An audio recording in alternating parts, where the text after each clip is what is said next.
I think in this age that we live in, accessibility is a big one. It was interesting to me that in 2008, Times newspaper had a graph published that showed the incidence of certain words in their newspaper over the last 10 years. And one of the lines that grew rapidly was the use of the word terror or terrorism. But the one that fascinated me was a line that grew about as rapidly as that, which was the word sorry, spoken by public figures. It seems that people in a digital age want to know that leaders are not remote, they're real human beings, they make mistakes and they're prepared to say sorry. So accessibility would be one. Innovation would be another. And I don't define innovation the same way I do creativity. Creativity is, doing something that's fresh and makes you feel different and it has a new approach. But innovation is creativity that meets needs. An idea is just an idea until it goes on meeting needs. Then it becomes an innovation when it meets human needs. So I think innovation and accessibility are right at the top of the list for qualities for a leader in the digital age. Okay, so what do you think is going to be the biggest trend of 2016?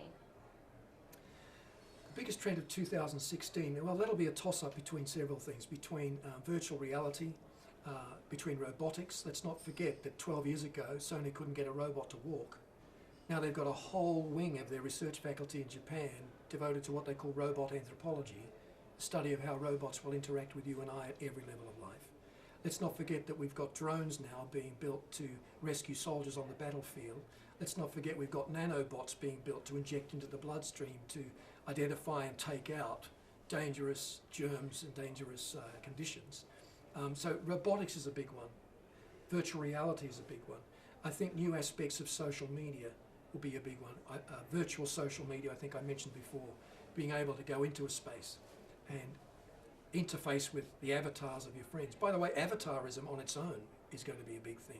You might end up having one avatar, that is one digital representation in the digital space for all of your interactions.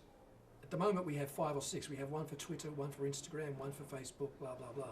We may end up having one avatar, one definition, and it will usually be a visual avatar because we'll be in a virtual space, for all of your interactions online, just one.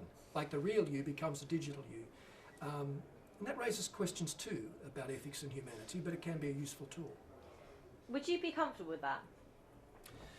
I would take time to get comfortable with that. I think what's likely to happen first is we'll have different avatars for different genres of our online experience. So for example, we might have one avatar for our business life. We might have another avatar for our social life, another avatar for our entertainment experience. We're more likely to do that than have one for everything straight off. I think there are concerns about the ethics of it, yes. There are concerns about whether it devalues this. Even today, some of the biggest apps in the world are the dating apps because they allow us to turn cyber into real. All right, I'm part of a cyber tribe here, but I'm leveraging that to get a real relationship.